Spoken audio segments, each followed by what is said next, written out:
kind of industries that are opening up. This is Local Biz Now with Joe Vagnone, where your business matters. Local Biz Now. You have to determine what is working, what isn't working. Joe Vagnone is a respected business broker, helping individuals buy and sell businesses. Joe has successfully owned and operated many companies in a variety of industries. This is Local Biz Now, because your business matters. Yeah. You are listening to the #1 live talk business show in North Carolina, coming to you from Burner Cigar Studio, home of exceptional people and premium cigars. Life is Good as Burner Cigars, located in Brookdale Village and in Denver on Highway 16. Again, I am Joe Vagnone. This is Local Biz Now, where we hope to inspire, inform, and entertain you, because that's what we do here at News Talk WSIC, 105.9 FM, 100.7 FM, 1400 AM, where your business matters. We've got an exceptional show for you today. I have been looking forward to this guest for a long time. And Solo, you coming along for the ride. Are you ready for this? Listen, I'll take my blessings however they come. That voice you should recognize. That is Salonia Wade Baskin. She's the co-owner of Progressive Business and Finance. I nicknamed her Solo, so it's sticking. It's sticking. It's sticking. It's sticking. Thank you so much for being here. I appreciate it. Thank you for having me. So remind everybody what Progressive Business and Finance is all about. So we are your alternative, non-traditional financial consultant that help business owners come together with private lenders. So we are outside of the banks. We are private, non-traditional, alternative, and we help you come about that financial strategy, that financial loan, or just helping you build your business and grow your business, advance. And so you all over the place. You know, I was talking with Bill Russell the other day. He heard our show last week, and he said, "You got Salonia on." And I said, "How do you know her?" Yes. But I think I met you through him. Did I not? Is that how that happened? You met me through being on his show. Okay. Yes. Okay. Yes. So we are very deep. We deep dive into the community. So we are very. He said you're ambassadors of the chamber. We are ambassadors, Lake Norman ambassadors of the chamber. He was speaking highly. He acted like he was your friend. No. And I said, no. That is my friend, Joe. You. No. You got to choose between me and Bill Russell. You understand that? Listen, Joe. Speaking of choosing, how's Sammy doing? Sammy is good. He's good. You picked on him so much he won't come back. So I don't know. Progressive Business Finance is one of the, I try and describe what you guys do, but it really is holistic for small business people, because you won't just try and get them money. You also say, maybe you shouldn't get money, right? You know what I mean? Or Absolutely. This is how you need to go about getting money. Absolutely. We do not want them to get into more debt. We do not want them to transfer debt from one place to the other. So we are really and truly in the business of helping them to grow. And sometimes that takes patience. That takes responsibility. It takes planning. It takes strategy. And we want to do all of that. So people want it the microwave way, and that's just give me the money and give me the loan. But sometimes that could be more hurtful than good. So we want to talk to them and accommodate them however they need it. And everybody's hearing me picking on Sammy. Sammy is your husband. He also is the co-owner and founder of the business. And he's the money guy. Like he's the guy we gotta go. He's got to knock on the door and try and find the money. Listen, he's the mastermind behind the whole Progressive Business and Finance. It is him, right? I have to kind of stroke his ego. That's his ego. That's my husband. So I have to. But he is truly the mastermind. He is the one who puts it all together. So, and he was on the show a couple of weeks ago. Yeah, you ran him off, Joe. I did. I picked on him. You picked on him real bad. I picked him too much. I know. He handled it well. He handled himself well, though. Do you feel bad about it? Not really.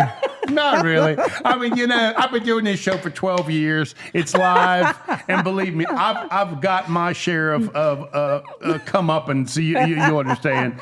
Matter of fact, the owner of this radio station only keeps me around because he knows that people enjoy picking on me, and he calls that good radio. Good radio. So disagreeing with me and picking on me is good radio. So Sammy gave me a chance to give it back because he's so quiet and respectful. He didn't. He's so He didn't want quiet. to say anything bad about me. And he kept looking at me, and you kept saying, "Don't look at her." He wanted you to save him, and you wouldn't do it. No.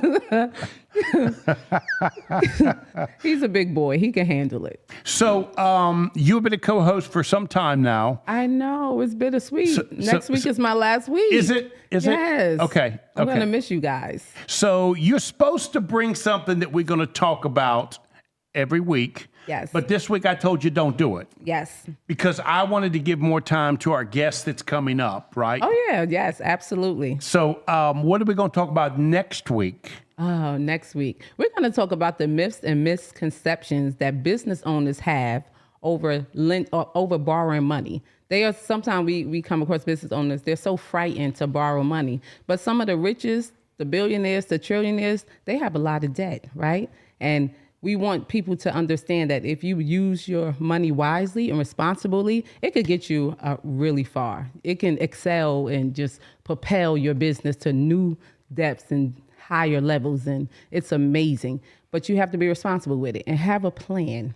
So if you don't have a plan, you are going nowhere, but have a plan. And that's what I want people to hear. So you're just not lenders, right? I mean, you really are advisors to people. And one of the conversations we had a couple of weeks ago was about the different forms of insurance can really be exceptional investments. Can really be exceptional investments. I mean, cash flow give you opportunities, right? If you don't have the cash flow, how are you going to dive deep into opportunities that come your way if you don't have it? And so cash flow presents that for you, but it has to be in a responsible manner. And so that's what we want to teach people, how to be responsible. Because listen, you don't want to get rich. You cannot get rich off of your own money, but you can get rich off of other people's money. So we want to teach business owners, our community, how to propel and get opportunities and cash flow and grow their business from other people's money, not their own. And you are listening to an exceptional woman, Salonia Wade Baskin, co-owner of Progressive Business and Finance. If you want to hear more of her and some of the stuff that she's done and hear how I picked on Sammy, you can go to Joe Vagnone, Business Broker on YouTube. Again, Joe Vagnone, Business Broker on YouTube. And all of these videos, we literally have 922 interviews that we have done over the years. 738 videos are on YouTube right now. And Salonia, I call her Solo. Yes. Has her videos on there as well. And I recommend you do that before you go and consider getting some type of financing. Or if you just kind of question, what's the value for financing something, you guys can help them make that decision. We can help them make that decision. And it would be great if anybody have any questions next week. I'm open to any questions they may have. You got it. And you can ask us right now on Facebook as well. You sure can. We're going to be right back with a special guest. It's going to be spectacular. I'm excited. Become a super leader. I ain't got no chance of that happening. You're already there, You Joe. are listening to Local Biz Now, where your business matters. We'll be right back.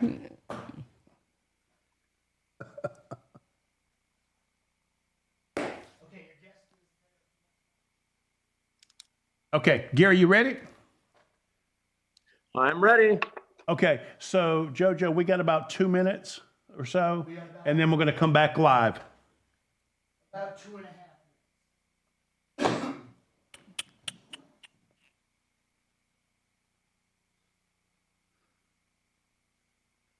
Hey, Gary, are you able to hear me? Say what, Joe? Sorry.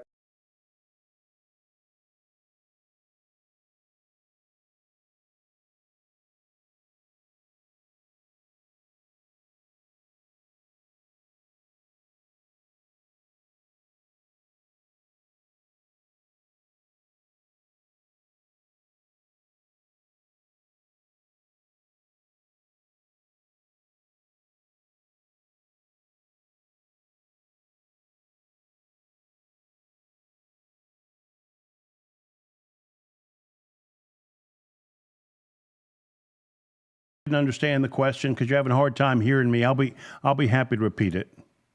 Okay. All right. I'm just trying to listen really well.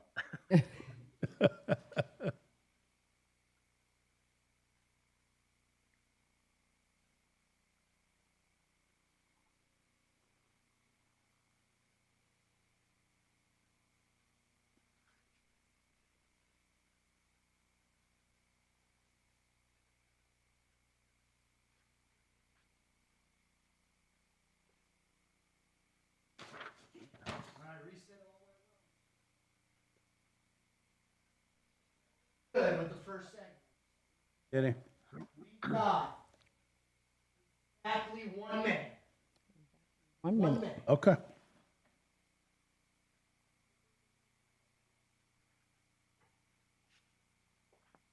Yes. Yes. He talking to me? He was. Yes. Yes, he was. Thank you, Solo. Whatever she said.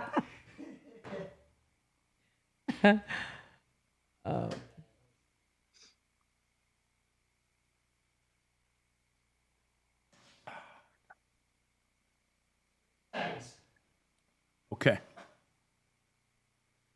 We should have warned Gary that even during the break, Gary, we are live on Facebook and YouTube and all of that kind of stuff, even though it's commercial live on the radio. So if you want to make fun of Joe, the producer, now's a great time to do it. Hey, well, 800 episodes, that's not bad. It's impressive.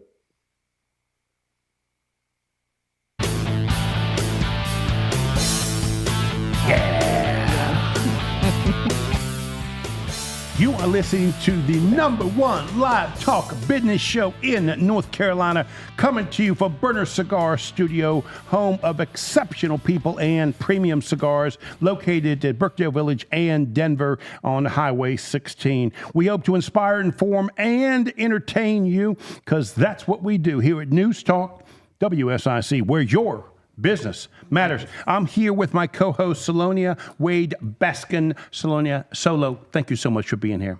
As always, thank you for having me. So we got an exceptional guest, and Solo, I need you to, keep it together now. I want the show to be respectful from here on out. You got it? And since I can't do that, you're going to have to carry the weight. Are you ready? I'm ready. Gary's ready for you. He's ready. Okay. He's ready. So I read a book, Become a Super Leader, 4 Essential Anchors for Mastering Influential Leadership. Gary Laney's book is just exceptional. I want to welcome Gary to the show. Gary, my friend, thank you so much for being here, buddy. Thank you, sir. Thank you. It's nice to be here. We've been talking about this. It's nice to finally be here. Yeah, And, we've been trying to do this for a while. Say it again. I said we've been trying to do this for a while. Yeah. No, I'm really grateful to be here. Honored to be here on your show. So before we dig into your book, you can tell by all of the notes at the top of your book. I've read your book, and there's some things I want to ask you about. Before we dig into that, tell us a little bit about yourself and your background. How long have we had? I think I'm about. Why don't you give us the short version of that? Hey, so the nutshell version is I grew up in a family that was entrepreneurial. My dad never worked for anyone. My grandfather never worked for anyone. My great-grandfather never worked for anyone. Very entrepreneurial. My dad wanted to get an education, so I got an MBA from Northwestern and then went off into a career of high tech and commercial publishing. So high tech software. Did that for 20 years. Had a great time. And then when I was in 2005, I had a couple of boys at home, and my daughters were growing. And I just didn't feel like I wanted to be gone. I was a VP of sales, and you know what happens when you're a VP of sales, right? No, you tell me. You're never home. I mean, you're just never home. So, I mean, Traveling. you're at the beck and call of every salesperson that you have on the team. And I had a national team that was working to go worldwide, global. So it was time. It was time for me to break away, be home more often, and start venturing into my entrepreneurial roots. So for the last 20 years, that's what I've been doing. I've bought and sold Well, I bought, sold, and/or started 10 businesses and sold those. I've also been involved in many other businesses as a fractional VP of sales, as a board member, advisor, etc. So, and I've had a great time these last 20 years. It's been a wonderful experience. If you want to know how these books started, people always ask me, so why did you start writing books? Well, first of all, when you're a VP of sales, when you're entrenched in the business, the way I was, these different companies I worked for, you do not have time to write a book, let alone see your family. It was pretty, frustrating that way. So when COVID happened, all of a sudden everybody was home, nobody was traveling. My daughter, my wife, and my granddaughter were all writing a book and encouraged me, since I had nothing to do for, I thought, about 3 to 6 months. It didn't turn out to be that way. I thought it would be over by 2020. I thought it'd be done by April, May, June, and we all know that didn't end, and it still hasn't ended. So I decided to write a book, and one of the topics I've been wanting to write for many years is about influence, business influence, and more specifically, strategic influence. It is not social media influence. It is not peer-to-peer influence. It's more strategic in the level of trying to develop a business and align yourself with the right kind of leaders out there that can help you further the cause. So that's what I've been doing for the last 20 years. And recently, since COVID, I've been writing books. I've written 2 bestsellers, had a great time at it. You read the book, Become a Super Leader. I'll get it, it's upside down. Here we go. Yes. But the predecessor to that, and they're connected. These 2 books are connected. Stephen Covey, remember Stephen Covey that wrote 7 Habits? Yes. So he wrote 7 Habits and became worldwide successful and was well known because of Oprah and some other people that wanted to promote him. Well, he happened to be an advisor for a company I was working for. He was also a professor at the university I was going to. And so for 10 solid years, I got to become mentored by him, advised by him, trained and taught by him, and got to know his principles very, very well, and then went on to teach them for about 30 years. When COVID happened, I had the opportunity to say, okay, I've been teaching this stuff. I've turned them into my principles, because you have to take philosophy, turn it into something that's practical, and that's what the power of strategic influence is all about. So then the way the second book came out, just get this in the beginning, is there are 10 success factors in my first book. 10 success factors. Number 8 talks about how you identify and leverage your competitive competencies as a leader, as a business owner. And so I knew that a book had to be written about that number 8 success factor, because it's all about how you accentuate, how you expand your leadership, and how you become, if you want, a center of influence in the future, because you want to be able to help other people. So that's kind of the gist of book 1, book 2, and why I started doing that about 3 or 4 years ago. So when I started reading the book, I absolutely thought this was going to be, when I saw the word influential, I thought, another social media, not interested, right? And I quickly realized what you were speaking of and what you were trying to say with that. And literally on page 10, you talk about this book taught me that once you have a good sense of yourself, including your motivations, and again, this is the book that you're talking about that your mentor wrote, potentially, then you will be more capable of fostering effective communication.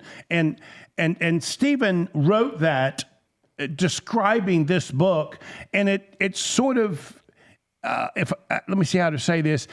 That's what got me excited, because I've said for years, once you know yourself, you really can start to create communications that are genuine, because what somebody thinks of you. Like when I talk to Solo's husband, he knows I'm weird, right? So he gets it. So when we're communicating from a point of genuine nature, it's easier to connect and we can influence each other. And I felt like that your book started with that statement, which sort of led me to believe this guy gets it. right? Like I could tell your life experiences were going to lead you in a direction that I was going to be able to comprehend. Talk about how you came to that conclusion, because you said in the book that your mentor kind of helped you with this.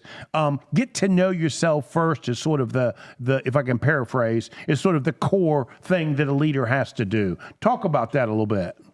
Yeah, well, thank you, Joe. So, I guess I want to start by saying that after 40 plus years of being in business, I better know myself. If you don't, boy, what a crazy life you'd have if you didn't have any direction, no purpose, no passion. So here's the gist of it.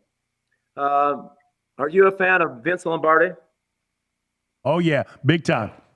Okay, so Vince Lombardi once upon a time said that men or people are not born as leaders, they are made. So you don't automatically become a leader. You don't automatically, find yourself. You have to have a lot of experience. You have to try to find out exactly what you're good at. So when I was writing my book and when I used to teach to my salespeople, I said, do you have purpose in what you're doing? Do you know why you're here? Because when things get tough, if you don't know why you're here, you're probably going to quit. So you have to have resolve from the beginning to have what I call a survival mindset. Survival mindset means no matter what life throws at me, I'm going to be able to handle it because I made a decision up front on what I want to do. I know my purpose. I know where I'm going. It might be difficult along the way, but I know who I am, just like you said. So when I'm reading the book, it's not till about halfway through that I realize you say that leaders can be taught. They're not born. And I've always wondered, okay, how do you get there? How because reading your book, what's so exceptional about that book, and everybody that's listening, I'm telling you, go get this book, become a super leader. And I mean leader in your personal life, leader in your family life, leader in your small business, leader if you're a mid-level person, because not only does he talk about what to do, how to do, he gives you detailed instructions on how to do it. It's exceptional. So Gary, walk me through how you can help somebody become a better leader. What is sort of the starting point for that to happen? It's where we started. I call it PDF. So PDF means personal driving forces. I have 7 of them. Some people hope to get 1. What it means is, what are the motivations? What are the purposes? What are the passions that are going to drive me? What do I care about? What gets me excited about life? What gets me excited about the company I'm going to work for? I had a friend that I interviewed for my first book. His name is Gary Laney. He was the first president of Oracle. And during the interview, I asked him about leadership. What are the competencies? What do you think a leader, what it takes to become a leader? And why do you choose the opportunities that you choose? He's been very successful. And he told me, Gary to Gary, he said, that's an interesting question. He says, before I take a job, before I take a role as a board member or on a charitable board or the president of a company, whatever it might be, he says, I ask myself, why am I doing this? Okay, the money looks good, the organization looks good, but why am I doing it? Do I personally think that I can make an impact? Will I make a difference if I take this job, this role, whatever it might be? Thought that was really, really inspiring. Gary, we got to take a break and we'll come back and we'll finish this up. Okay. You are listening to Local Biz Now. I am Joe Vagnone. We are speaking with the author, Gary Laney. He is the author of Become a Super Leader. You are listening to WSIC, where your business matters. We'll be right back.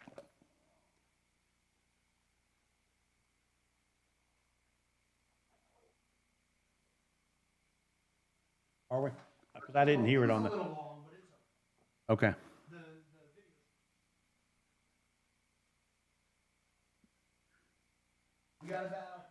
So Gary, we okay with where we're headed here? Yeah, things are fine. Okay. I listened to your pre-show. You guys have a good time on this show. Yeah. I like it. I like the spirit. Well, I am pretty sure they keep me around here because I don't mind being kicked on and beat up. And so if I say anything that you disagree with, don't be afraid to disagree with me. The owner likes that. He calls that good radio. So don't think you have to agree with me. No, you and I we're aligned. I'm not worried about that.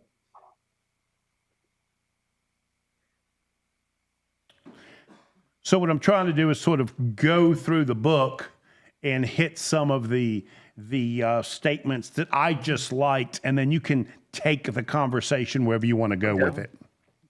Yeah, so the book is really organized in 4 anchors. So there's, mindset, character mindset, innovation, and relationships or influence. So that's really how it's broken down. And it's a book.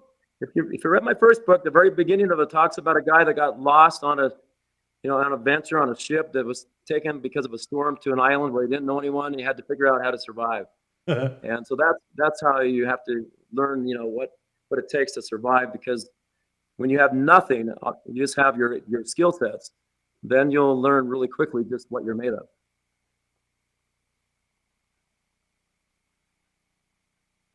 Solo, you don't have to be quiet. You can ask a question. I know. You could just tell I got a lot of stuff to get to, don't you? I know, and Gary is flowing so good. I'm just interested, so I'm just listening. He could talk for 20 minutes the on one question, right? Yeah, I'm just letting it all. Well, thank you. Yeah, I appreciate that. Letting it all flow. I'm sorry. I don't want to interrupt it. Gary, I didn't hear you before we went to the break. We were talking about getting you back for our small business event the first week in May. I didn't hear whether you had a conflict on that first week of May or not. Yeah, I don't think so. No, I've got a speaking engagement later this week, and then I've got a conference in Salt Lake City in June. And I've got a couple of things in between, but I'm sure I could do it. So just send me the invitation. I will. It's very similar to this. It's just in the evening. The audience is a little bit more, and it's a 2-hour show instead of a 1-hour show. So, I'd love to get you back on with some. Yeah. Yeah, let's do it. Yeah. Let's do it. Same thing with the live radio and all the live social media and all that stuff. So, Gary, what type of books did your wife and your daughter write? You said they were writing books, which encouraged you to write a book. My granddaughter is the most prolific writer of all of us. She's written like 5 books. She's Really? 22 years old. Wrote her first book when she was 15 or 16. And, she's not trying to be famous. She's just one busy person who likes to be doing things, and she's very smart. And so she wrote a book about her little brother, for example. Oh. And then she wrote a book about what kids can become. And she's just a great. All right, we're getting ready to go back live. My wife every live. year takes the challenge and writes 50,000 words and never publishes anything. Really? She just likes to do it. Wow. My daughter, who's not related to my granddaughter, she's her aunt. Gary, we're getting ready to go live. Mother. So she is related, excuse me. But she's writing fiction. I'm not a fiction writer. I'm a non-fiction writer. We there? Yeah. You are listening to Local Biz Now. I am Joe Vagnone, where your business matters. We are having a spectacular time with Gary. Gary is the author of Become a Super Leader. Gary, my friend, thank you so much for being here. We really do appreciate it. Hey, it's great to be here with you, Joe. I love the conversation. Let's keep going. And for those of you, Solo is with me, Salonia Wade Beskin. Thank you so much for being here. Yes, absolutely. Thank you for having me. So now you see why I'm excited about getting the man on the air, right? I know, he's so interesting. Okay. So she just couldn't help herself. Solo's asking him questions even during the break. Hold it in. We get time. We're gonna get to it. So I love that you like Benjamin Franklin. He's one of my favorite people in all of history. So whenever I see somebody quoting him, I'm thinking, I kind of connect with this person, right? So all through the book, you talk about Benjamin Franklin. You even go so far as to list his 13 virtues. Walk me through that, because Sure. There's plenty of people you could have chosen, but you chose Benjamin Franklin. Well, so I'm going to tell you why I chose Benjamin Franklin, because I read his autobiography when I was 21 years old, and I learned about these 13 virtues. They inspired me so much that I wanted to do something like it, but in business. So I told you I was a sales leader, right, for years and years. How do you get people to transform, to become better at what they do, to master the skill sets of whatever their job might be? And I took the principal idea of Benjamin Franklin and said, okay, 13. Let's talk about why there's 13, by the way. Why do you think he chose 13 versus 10, which might be a more logical number, or 20, or I don't know. Why do you think 13? Well, I read the book, so you told me it's because he was breaking it out for the 52 weeks. And so I found that interesting because I didn't know that. I read his biography. I really didn't know that's why he chose 13. So here's what I give him credit for creating a perpetual self-mastery program. Perpetual. It's not like the beginning of the year and you make amends or you want to have, some goals which don't last more than a few weeks for most people. Resolutions don't work. But Benjamin Franklin said, he looked at himself and he said, what am I really bad at that I want to improve? So if you want to look at those characteristics, that's really what they were all about, is he felt like he had deficiencies. And he wanted to, over a lifetime, he made a commitment over a lifetime to practice these virtues one at a time, 1 week at a time. After 13 weeks, you've done one cycle. Then you go into cycle 2, and then 3 and 4. And in a year, it's a perfect number. 13 goes into 52 4 times exactly. So then at the end of the year, he makes some notes. He would try to improve his idea of what that really meant, see what his progress had been. Every few years, he would swap out a couple of these virtues, and then he would move on. So do you have any idea how long this guy lived? He was born in 1706. And guess how long back in the 1700s this guy lived to be? You tell me. I forget. It was, I read it in your book somewhere, but he was over 80. 84 years old, back when people were living to be 35. The average, I think, life expectancy was in the 30s, mid-30s. He lived to be 84. And part of what he was trying to do is become a healthier, more well-rounded person, someone who could be trusted, both with men and women. I mean, he had vices, and that's what the virtues are about. Over a lifetime, people asked him, have you perfected these things? What do you think he said? You tell me. He said, not at all. He said, but I'm a much better and happier man because I tried to do so. You know what? I like that point because in today's world, people like to work on the outside, but true work and improvement comes from the inside. You live longer, you're better with community, you're better at business, you're a better leader, you can pour into people more. It truly comes from the inside. But in today's world, so many people like to work on the outside and their inside is kind of deficient. You could be a genius. Because in Gary's book, in Gary's book, Benjamin Franklin had a quote. And the quote is, always true. While we may not be able to control all that happens to us, we can control what happens inside of us. Exactly. And so all of this, Gary, because, you're a detailed guy and, you got mountains of data on why. But the truth is, it's about constantly trying to improve yourself on a daily basis. That's really the sort of the foundation of this basis. Did we just lose him, JoJo? I'm sure we'll pick him back up again. So that gives me just enough time to say that Solo is a genius. Yes. You know what I like the other part about his book is that you can run, you could do all types of things, but you're always stuck with yourself. So you need to work on yourself.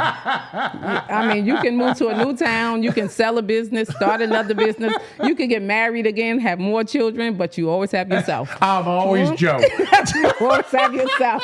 So that was a good point. There you go. Okay, JoJo, you dropped my best guest of the year. Okay. He probably doesn't know that he's dropped right about now. You understand that, don't you? Julie's got on Facebook that you're a genius. So So Julie. she's right. You're a genius. I love you. Listen. I mean, when you start agreeing with Ben Franklin, you own to something. I did not know one of your most favorite people are Ben Franklin. I did not know that. Learn something new about you every time, Joe. Every time. I believe Ben Franklin was the first person to create and define a franchise with his printing businesses. Really? I find him to be an extraordinary man. I really do. Oh, wow. And I don't mind that he liked to sway with different women from time to I didn't mind it. That don't bother me that the man want to do that. Of course, Joe. Of course. Exactly something that my father would say. Joe, I'm back. Sorry about that. Oh, you there? That's okay. That's all right. Well, we got you on audio. We don't have you on video, but let's keep going anyways. Yes, absolutely. Right, JoJo? Yeah, we'll keep going?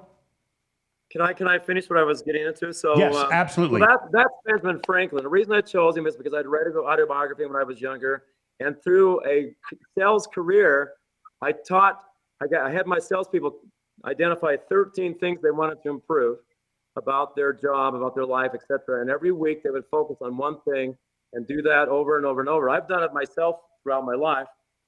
But here's the deal. What I was trying to teach is competency as a leader. What do leaders need? They need competency. People complain about our government. They complain about the companies that are out there. There's so many things going on that are wrong because we don't have competency in our leadership. And here's the deal. Gallup did a survey and found out that over 80% of employees feel like the people they work for are not competent. They're not good leaders. They don't inspire. They don't motivate.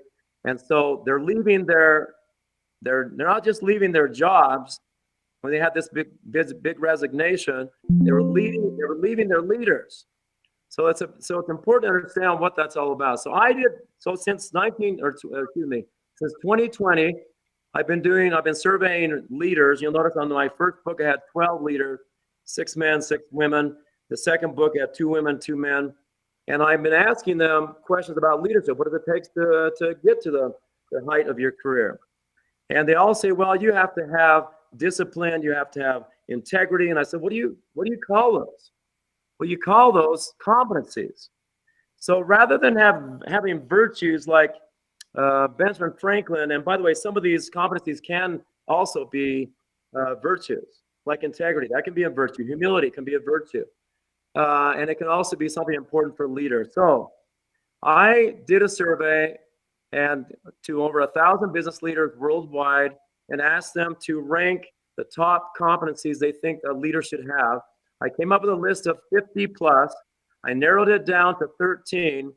And so when you read my book, you can say, okay, if I'm going to have a perpetual system to master my leadership, then I need to have 13 of these guys. And then in the book, it gives you a worksheet so you can develop this. If you don't like the ones that are ranked the highest, the top 13, top 50, you can have something that you think is important as well. It's just for your own self-development. So that's really the story. That's how I got started. That's how I chose Benjamin Franklin. It's why it's so pertinent to the book, because any leader that wants to master and become very, very good at what they do has to practice something on a regular basis, and this system works perfectly for that. Gary, we're going to take a break. We're going to come back. And Gary, also, I want you to drop and then try and come back on again so we can get you audio. We're talking with Gary Laney. He is the author of Become a Super Leader. What an exceptional conversation we're having. You are listening to WSIC, where your business matters. We'll be right back. So let's drop Gary, see if we can't get Gary to come back again and get the video.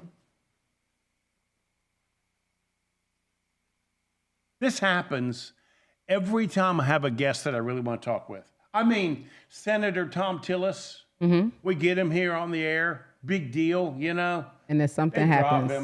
I've hung up on Tom Tillis 3 times. We got 2 minutes to break. I got the link reopened for him. Okay. So hopefully are still good. Let me tell you what you need to. There we go. We got your back. Can you hear us okay? Yep. Okay. So, JoJo, in the future, what you need to do is tell the guests to have a separate audio than the computer audio, because that they will be able to hear better and we'll be able to hear them better as well. Because the same thing's happening for us, Gary, that your audio could be clearer. You know, they make an audio you just plug into the computer and pop it in your ear. It's much more clearer. Well, I don't have a microphone like you have, which I need to get. Well, I'm sure they got microphones like that if you want them. Yeah. I like it, yeah. Okay. Anyways, I tell you that before our first week in May, so just give you time to get your time to get an audio video. I'll be ready.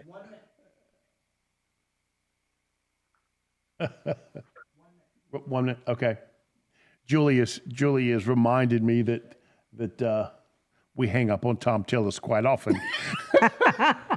If there's somebody I really want to talk with, we'll hang up on them. It's like a curse of the show. I'm sorry, Gary. It's just what we do, you know. Hey, you guys are pros. You're pros. JoJo can tell I'm excited talking with you, and he gonna hang up on you. That's just what happens. Oh. 30 seconds. Okay. 30 seconds. That's a lifetime. 30 seconds.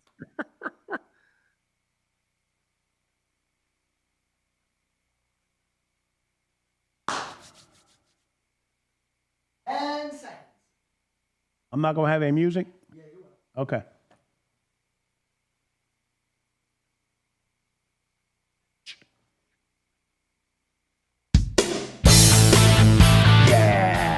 You are listening to the #1 live talk business show in North Carolina, coming to you from WSIC, where your business matters. We hope to inspire, inform, and entertain you, because that's what we do here at News Talk WSIC. 105.9 FM, 100.7 FM, 1400 AM. I am Joe Vagnone. This is Local Biz Now. We're also live on the tubes, live on the X, live on the chain.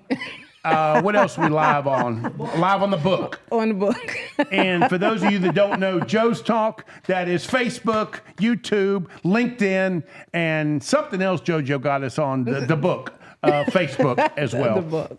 And if you want to ask a question of Gary, who is our author today, everybody can tell I'm pretty excited about talking with him. He has written the book, Become a Super Leader. You can go to WSIC Facebook and ask a question, and we'll do our best to try and get you on the air as well. So, Gary, we were talking before the break when JoJo rudely interrupted us and broke us up. And you keep talking about competencies. So now I'm halfway into the book, okay?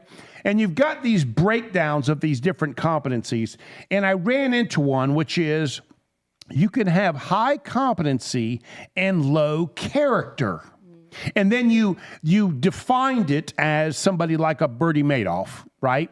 Very smart, intelligent guy, but you know, obviously didn't care too much for people. But so here's my question to you. Can we know that we have low character? In other words, I've never met anybody, Gary, that says to me, you know, my character's not that good. You know, walk me through that, because if we got to be honest with ourselves, let's face it, Gary, I'm pretty sure from time to time I might have said or done something that is not something I'm proud of, right? And that means I have to define myself, and this is where I have to ask myself, what is my character like before I can become this good leader? Am I interpreting this correctly? No, I think that's exactly what Benjamin Franklin was after. He spent a lifetime trying to perfect his character, but he never did it. But he felt like he had accomplished a lot in a lifetime. And of course, he was famous. He was a polymath. He could do so many things. He was famous for the competencies that he had acquired. But you mentioned Bernie Madoff. I mean, he was highly competent in financial circles, but he had very low character because he had low ethics. And he did things to rip people off, and really ruined his reputation. Really, and he went to jail. So Jeffrey Epstein. Jeffrey Epstein's another example. Very successful, in the financial industry, but then of course his ethics and his morals, degraded his character. So yeah, you can have both at the same time. You can be educated, you can be experienced, you can have expertise. But if you have low moral values, if you have low ethics, if you don't care about people, you're still not going to succeed. You're going to probably, die a very, very sorry person. Yeah, no, that's fine. So when we talk about influential leadership, you bring up relationships, and you say, I don't think that the benefit is always monetary. And you go into great detail to talk about the fact that we as leaders should be communicating and offering and sharing something that's other than, say, a bonus, right? Talk through that just a little bit. Yeah, I was on another podcast, and the person asked me, well, how can you do all this without help? And I said, well, you can't. First of all, the second part of that survival mindset means I have to do this with people. I can't do all this by myself. And so how do you get someone to trust you? Let's say you have very little influence and you want to gain access to someone with a lot of influence. How do you get them to trust you? Well, you don't set up an appointment. Let's say somebody introduces you and the person actually with high influence agrees to meet with you or shake your hand or do something, meet you. But your idea was, oh man, if I could have access to that person, I could probably learn so much. I could get access to more influence. The last thing you want to do when you're trying to get a reputation, when you're trying to develop your influence, when you're trying to develop relationships, is to go in with a greedy attitude. So the first thing you should do is go in with some idea of how to help a person. So if I get access to whomever, Elon Musk, whomever who has a magnitude of influence around the world, I wouldn't go in there asking him for help. I would not go in there asking him to do me favors. I would not go in there asking him to introduce me to people. I would come up with something that was beneficial to him or her and say, I can do this for you. Are you interested? Right. No expectations. I'm not looking for reciprocal anything. I just want to help. So give first, and then at some point, people are going to be asking you what they can do for you. That's kind of the formula. So the next influential thing that you describe is having a growth mindset to focus on success. And you have one of my favorite quotes of all time. We shall fight on the beaches. We shall fight on land, landing grounds. We shall fight on the fields and in the streets. We shall fight in the hills. We shall never surrender. Obviously, that's Winston Churchill. So here's my question. When a guy like Winston Churchill has this growth mindset, is it intentional or is it just embedded in who they are? So yeah, it's a really good question. Do people have the innate passion, growth mindset? And I'd say some people have more than others, but I don't think anybody has it all. So imagine if you were trying to compare somebody like Tiger Woods with somebody who's just trying to get into golf. And so the question is, was Tiger Woods a prodigy? Was he blessed, given born innate abilities to be able to become a great golfer? And people will tell you, yes, he was a prodigy from the very young age of 5, 6 years old. This guy was golfing better than most adults. And when he was 9 or 10, he won national championships, with youth that were older than him.